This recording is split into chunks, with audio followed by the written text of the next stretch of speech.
So the complex ion exploration challenge is over, and our transition models have done well learning about how bonding, color, and magnetism are understood in octahedral complex ions. But I definitely wanted to remind you that there are other ways the d orbital can be split based on the hybridization and shape of the complex ion, and of course, how those different ligands are going to approach the d orbitals. So when you have a tetrahedral complex, the ligands are going to approach so that the splitting is kind of the opposite of what we see in octahedral here. But in square planar complexes, we see that once the ligands approach, the splitting is also going to be very different, where you have 1, 2, 3, 4 different energy levels for the d orbital split. We do not focus on these, but you can always go further and learn more about them if you like.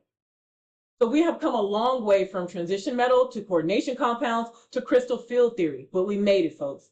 So no one model, crystal field theory or valence bond, really is going to satisfy the best picture to help us understand all these little properties and concepts of complex ion. A lot of times you can go further and use like molecular orbital theory or even ligand field theory to get better descriptions of those properties. But for the concept of our course, valence bond theory and crystal field theory are good enough.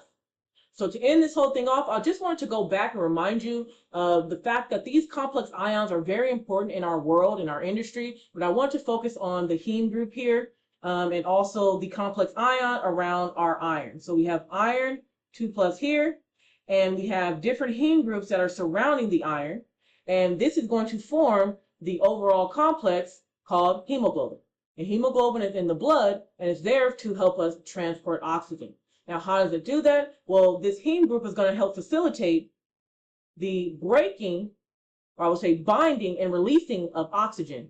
And so if you're going to release more oxygen, you're going to add more oxygen to the blood. If you're going to be binding oxygen, you're taking oxygen from the blood itself and binding it to the heme groups, okay?